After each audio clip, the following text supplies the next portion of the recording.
150 রানে 50 ওভারের মধ্যে 150 রানে গুটিয়ে গেল ভারতের প্রথম innings.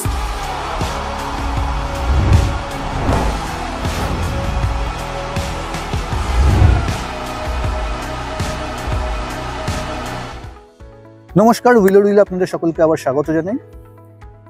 Leader leading from the front. আজকে অস্ট্রেলিয়ার বিরুদ্ধে সিরিজের প্রথম টেস্টের প্রথম দিনে এটাই যেন করে দেখালেন ভারতের stop gap captain Jasprit Bumrah. দিনের শুরুতে টসে জিতে ব্যাটিং নিলেন এবং প্রথমেই ব্যাটিং বিপর্যয়।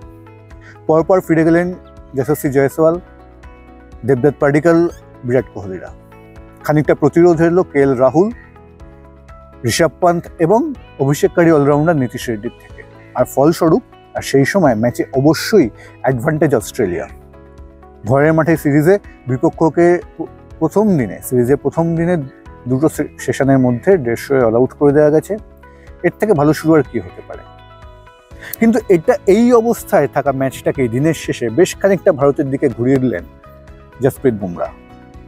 দিনের শেষে প্রায় 70 রানে বিনিময়ে 7টা উইকেট হারিয়েছে অস্ট্রেলিয়া। ভারতের থেকে এখনো তারা 80 রানে পিছিয়ে রয়েছে প্রায়।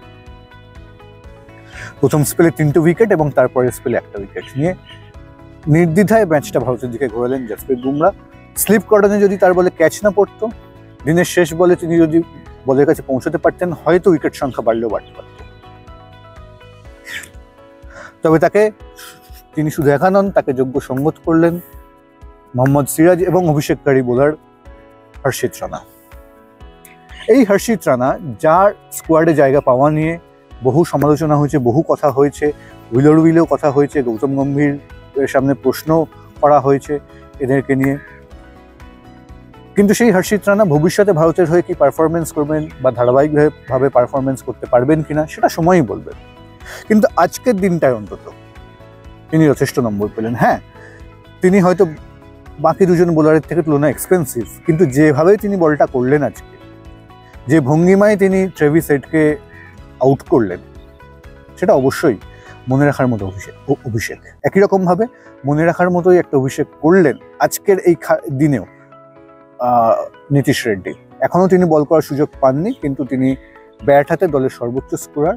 এরপরে হয়তো এই ইনিংসের পরবর্তী সময় বা সামনের ইনিংসে বল হাতেও তিনি বেশ খানিকটা ভূমিকা নেবেন এই ম্যাচে, এটা আশা করাই যায়। তবে মোটের ওপর যে সমালোচনা হচ্ছিল বেশ কিছু সিলেকশন নিয়ে, সেইখানে দাঁড়িয়ে এই দুই অভিষেককারী খেলোয়াড় যথেষ্ট যোগ্য জবাব দিলেন বলে মনে হয়। এর পাশাপাশি যেটা, হ্যাঁ অবশ্যই বিরাট কোহলি রান পেলেন না। যে বিরাট কোহলি অস্ট্রেলিয়াতে শুরু থেকেই রান করবেন এরকম একটা প্রত্যাশা ভারতীয় ক্রিকেট সমর্থকদের মধ্যে ছিল এবং অনেকেই এটা বলাবলি করেছিলেন এবং চেতেশ্বর পূজারা পর্যন্ত বলেছিলেন যে এই সিরিজে ভারতকে ভালো ফল করতে হলে বিরাট কোহলিকে রান করতে হবে। অন্তত সিরিজের প্রথম ইনিংসে তিনি সেটা পেলেন না। তবে এখনও 9টা ইনিংস পড়ে রয়েছে, আশা করা যায় বিরাট কোহলি রান পাবেন। তবে তার মধ্যে যেটা খারাপ লাগলো, অস্ট্রেলিয়ায় ক্রিকেট হচ্ছে, যে অস্ট্রেলিয়ায় ক্রিকেটের প্রযুক্তির প্রথম ব্যবহার সম্ভবত হয়েছে, সেই অস্ট্রেলিয়ায় যেভাবে কেএল রাহুলকে আউট দেওয়া হলো, যথেষ্ট বিতর্কিত আউট। সেটা হতে পারে বলটা ব্যাটে লেগেছে, আবার নাও হতে পারে যে বলটা ব্যাটে লেগেছে। বলটা প্যাডে লেগেছে এটা অন্তত স্পষ্ট দেখা গেছে। একটা ওয়েভ এসছে, যাই না, মানে আর একটু বেটার ডিআরএস এর ব্যবহার অস্ট্রেলিয়ায় অন্তত হওয়া উচিত ছিল বলে আমাদের মনে হয়। এর থেকে অনেক বেটার ডিআরএস ব্যবহার বোধহয় ভারতে হয়, কিন্তু যে প্রযুক্তির ব্যবহার অস্ট্রেলিয়ায় শুরু হয়েছিল ক্রিকেটে, সেইখানে ডিআরএস এর ব্যবহার, এরকম ব্যবহার খানিকটা হতাশ করলো।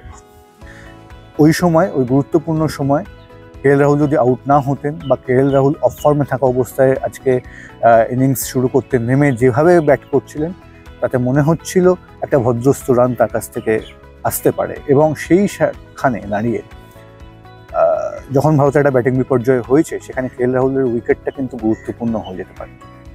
তো সেই কারণে আশা করা যায় সিরিজের পরবর্তী পার্টে বা ডিআরএস আর একটু ভালোভাবে, ডিআরএস এর একটু ভালো ব্যবহার অন্তত দেখা যাবে অস্ট্রেলিয়াতে।